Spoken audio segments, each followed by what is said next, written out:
हर एक इंसान में पोटेंशियल है जो कि हमें महान बना सकती है। इसके बावजूद जो हमें रोकता है वो है खुद पर डाउट रखना। स्कूल छोड़ने के बाद हमें पता चलता है कि जिंदगी में आगे बढ़ने के लिए सिर्फ ग्रेड्स ही काफी नहीं होते।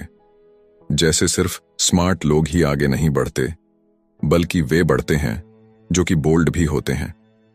ये सच है कि फाइनेंशियल जीनियस होने के लिए इसकी नॉलेज भी होनी चाहिए, मगर साथ ही हिम्मत और बोल्डनेस भी चाहिए। ज्यादातर लोग पैसे के मामले में कोई रिस्क नहीं लेना चाहते, मगर अमीर होने के लिए आपको रिस्क लेने ही पड़ेंगे, क्योंकि हो सकता है कि आने वाले सालों में एक नया बिल गेट्स पैदा हो या अगला अलेक्जेंडर और बाकी शायद दिवालिया बनकर गरीब हो जाए।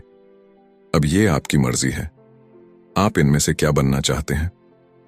अगर आप अपना फाइनेंशियल IQ बढ़ाते हैं तो बहुत कुछ हासिल कर सकते हैं, और अगर नहीं तो आने वाले साल और भी डरावने हो सकते हैं, क्योंकि हर पुराना जाता है तो नया आता है। तो जो आज है वही सबसे खुशहाल वक्त है। आज के दौर में लोग ज्यादा फाइनेंशियली स्ट्रगल कर रहे हैं क्योंकि उनकी सोच अभी भी पुरानी है। फिर वे अपनी गलती ना मानकर या तो अपने बॉस को इल्जाम देंगे या नई टेक्नोलॉजी को। जो कभी कल के दौर में एसेट था वही आज लायबिलिटी बन चुका है, तो आपको अपडेट रहने की जरूरत है। रॉबर्ट ने एक गेम डिजाइन किया जिसे वो कींच फ्लो कहते हैं। ये लोगों को सिखाता है कि पैसा कैसे काम करता है, अमीर बनने की राह क्या है और राइट रेस से बाहर कैसे निकले। ये सारी चीजें इस गेम से समझाने की कोशिश की गई है। एक दिन एक औरत आई। गेम खेलने के दौरान उसने एक बोर्ड कार्ड जीता, जिसका मतलब था कि उसने उस गेम में एक बोर्ड जीती।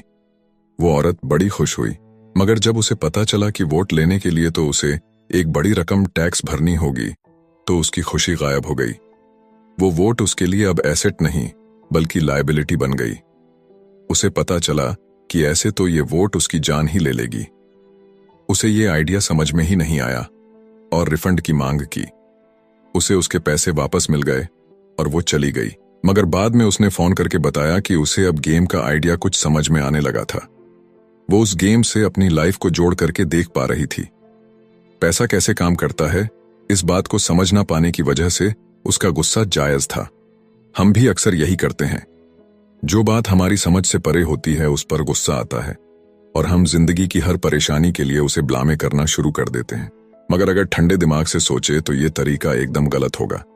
बेहतर होगा कि हम उन्हें समझने की कोशिश करें, तो गेम ऑफ लाइफ जीत सकते हैं। बहुत से लोग केंच फ्लो गेम में खूब पैसा जीतते हैं, फिर उन्हें समझ ही नहीं आता कि उस पैसे का क्या करें, तो वो हैरान होने लगते हैं। इसकी वजह है उनकी पुरानी सोच जो आगे नहीं बढ़ने देती, और फिर वो बाद में सारा पैसा ही हार बैठते हैं। कुछ लोग कहते हैं कि वे हार गए क्योंकि उनके पास सही पत्ते नहीं थे। बहुत से लोग इस तरह जिंदगी में सही मौकों की तलाश में बैठे रहते हैं। कुछ लोग तो सही मौका मिलता भी है तो उसका फायदा नहीं उठा पाते क्योंकि वो कहेंगे कि उनके पास पैसा ही नहीं था। अब कुछ ऐसे भी होते हैं जिन्हें पैसा और मौका दोनों मिले, फिर भी वो कुछ हासिल नहीं कर पाए क्योंकि एक्चुअली में वो समझ ही नहीं पाए कि ये एक अपॉर्चुनिटी है। फाइनेंशियल इंटेलिजेंस का मतलब है कि आप पैसे को लेकर कितने क्रिएटिव हो सकते हैं। अगर आपको मौका मिलता है तो बगैर पैसे के आप क्या करेंगे, और अगर पैसा है मगर मौका नहीं तो उस सूरत में आप क्या करेंगे। ये सब आपकी फाइनेंशियल इंटेलिजेंस पर निर्भर करता है। ज्यादातर लोग इस बात का एक ही सॉल्यूशन जानते हैं कि खूब मेहनत करके खूब पैसा कमाया जाए, लेकिन आपको सीखना है कि अपने लिए मौका कैसे पैदा किया जाए, न कि उसके इंतजार में बैठे रहे। सबसे खास बात अमीरों की जो है वो ये है कि उन्हें पता है कि पैसा असली चीज नहीं है। असली चीज है इसका सही मतलब जानना, ये जान लेना कि जो हमें चाहिए वो हम इससे बना सकते हैं।